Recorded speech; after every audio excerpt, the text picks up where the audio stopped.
Praise allot. దేవుని పరిశుద్ధ నామానికి మహిమ కలుగునుగాక. చక్కటి అవకాశాన్ని దయచేసిన దేవాతి దేవుడికి ప్రత్యేకమైనటువంటి వందనాలు తెలియజేస్తూ ఉంటున్నాను. ఈ ప్రత్యేకమైనటువంటి సమయంలో పరిశుద్ధ గ్రంథంలో నుండి ఒక లేఖనాన్ని మనం చూసుకుందాం. మార్కు స్వార్త 13వ అధ్యాయము 1-2 వచనాలను గమనించినట్లయితే, ఆయన దేవాలయంలో నుండి వెళ్ళుచుండగా ఆయన శిష్యులతో, ఒకడు బోధకుడా, ఈ రాళ్ళు ఎలాంటివో ఈ కట్టడములు ఎలాంటివో చూడమని ఆయనతో అనెను.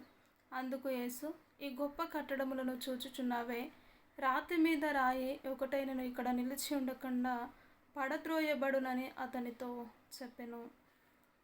ఈ యొక్క మార్కు స్వార్త 13వ అధ్యాయము 1-2 వచనాలను మనము గమనించినట్లయితే, కొన్ని వేల సంవత్సరాల క్రితము యేసుక్రీస్తు వారు యెరూషలేము యొక్క మందిర ప్రాకారం లేక మందిరాన్ని చూసినప్పుడు అక్కడ ఉన్న శిష్యులు మాట్లాడుతూ వచ్చారు.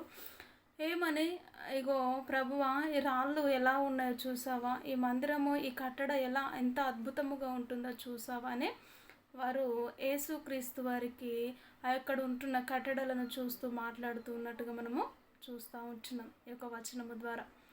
అయితే ఆ వచనము వారు అప్పటి పూర్తికి అక్కడున్న దానిని చూసి అంటున్నారు, ఇదిగో ఈ యొక్క అద్భుతమైనటువంటి కట్టడను చూసావా, ఎంత అద్భుతముగా ఉంటుంది అని. అక్కడ ఉంటున్న దానిని ఒక మందిరమును గూర్చి, అక్కడ మందిరము కట్టిన యొక్క అద్భుతాన్ని గురించి వారు చూస్తూ యేసుక్రీస్తు వారితో మాట్లాడుతున్నట్టుగా చూస్తూ ఉంటాం. కానీ యేసుక్రీస్తు వారు దేనిని ఆలోచిస్తున్నారు మనం గమనించినట్లయితే, అప్పటికున్న ఆ యొక్క మందిరము, ఆ యొక్క అందము, ఆ యొక్క అద్భుతమైనటువంటి ఆ యొక్క శృంగారమైనటువంటి దేవాలయాన్ని యేసుక్రీస్తు వారు ఫ్యూచర్లో ఆలోచిస్తూ ఉంటున్నాడు. ఏమని అంటే, ఇదిగో మీరు ఈ కట్టడాన్ని ఇలా చూస్తూ ఉంటున్నారు, కానీ అక్కడ ఒక రాయి అయినను ఒక కట్టడమైనను అక్కడ ఉండదు, అది పడద్రోయబడుతుంది అని ఆయన ఫ్యూచర్ను ఆలోచించాడు. యేసుక్రీస్తు వారి ఫ్యూచర్ కోసము మాట్లాడుతూ వచ్చినట్టుగా మనము గమనిస్తూ ఉంటాం. ఈ వచనాన్ని మనము గమనించినట్లయితే నిజముగా ఈ లోకంలో ప్రతి ఒక్కరూ అక్కడున్న సర్కిల్ని లేక అక్కడున్న వాతావరణాన్ని, అక్కడున్న డబ్బును బట్టి, అక్కడున్న హోదాను బట్టి, వారికి ఉన్న ఆస్తులు అంతస్తులను బట్టి ఎంతోమంది మాట్లాడుతూ వస్తూ ఉంటారు. ఈవెన్ దైవ సేవకులైన, విశ్వాసులైన, లోకస్తులైన, లోకంలో ఉన్న మనుషులైనను కూడా అక్కడ ఉన్న వారి వారి ఆస్తులను అంతస్తులను బట్టి వారికి ప్రాధాన్యతనివ్వడము, వారిని అనుకూలముగా చూడడాన్ని మనము గమనించవచ్చు. కానీ దేవుడు చూస్తాడు, ఫ్యూచర్ని దేవుడు చూసే దేవుడు. పెంట కుప్పల మీద నుంచి దీనులను లేవనెత్తువాడు అనే వాక్యము తెలియజేస్తూ ఉంటుంది.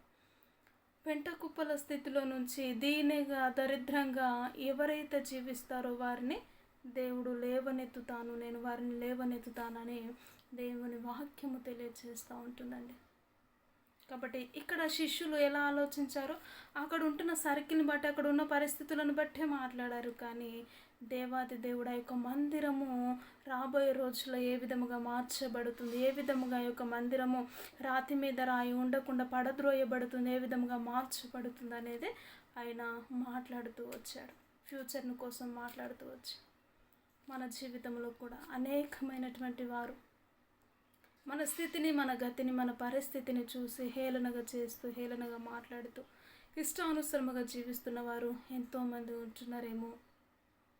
కానీ దేవుడు అలాంటి దేవుడు కాదు. ఆయన ఫ్యూచర్ని ఆలోచించేవాడు. నీ రోజు, నీ స్థితి, నీ గతి, నీ పరిస్థితి, నీ బీద స్థితి, ఎలాంటి స్థితిలోనైనా నువ్వు ఉన్నా కూడా ఆయన నీ యొక్క హృదయము, నీవు రాబోయే రోజుల్లో ఏ విధంగా ఉంటావు, రాబోయే రోజుల్లో దేవుడు నిన్ను ఎలా వాడుకుంటాడు, రాబోయే రోజుల్లో ఆయన ఎదుట నువ్వు ఏ విధంగా నిలబడతావు అన్న విషయంలో ఆయన ఫ్యూచర్ని ఆలోచించే దేవుడు, ఫ్యూచర్ని సెట్ చేసే దేవుడు. కాబట్టి ఏ విషయంలో కూడా చింతించకుండానట్లు ఈ లోకానుసరమైనటువంటి మనుషుల వల్లే అప్పటికున్న ఆ యొక్క వ్యక్తిత్వాన్ని, ఆ యొక్క ఆస్తిని అంతస్తును చూసి మాట్లాడుకుంటున్నట్లు శిష్యుల వలె ఫ్యూచర్ని ఏ విధంగా దేవుని మందిర విషయంలో ఆయన ఆలోచించాడో మన విషయంలో కూడా దేవుడు అలాగే ఆలోచిస్తూ ఉంటున్నాడు. కాబట్టి అటు విశ్వాసమును, నమ్మకమును మనము కలిగి ఉండలాగున ప్రార్థన చేద్దాం. ప్రతి ఒక్కరు ఏకీభవించినట్లయితే, స్తోత్రములు నాయన, సజీవుడా నీకు వందనాలు, స్తుతి స్తోత్రములు. నిత్య నిబంధన చేయవాడా నీకు వందనాలు. నిజముగా ప్రభు, ఈ లోకానుసరమైనటువంటి మనుషులు మా ఆస్తులను అంతస్తులను చూసి మాట్లాడతారు, కానీ దేవా నీవైతే మా ఫ్యూచర్ను ప్రభా, మా గతమును చూసి దేవా మీరు మాట్లాడుతూ నడిపిస్తూ వచ్చే దేవుడు కనుక నిత్యము ప్రభా మేము నీ సన్నిధిలో ఆ విధముగా జీవించగలిగిన కృపను ధన్యతను మీరే మాకు మీరు దయచేయమని యేసుక్రీస్తు ఉన్నతమైనటువంటి నామంలో ప్రార్థించి అడిగి వేడుకుంటున్నాము తండ్రి. ఆమెన్. ఆమెన్. ప్రైజ్ అలాడ్ అందరికీ.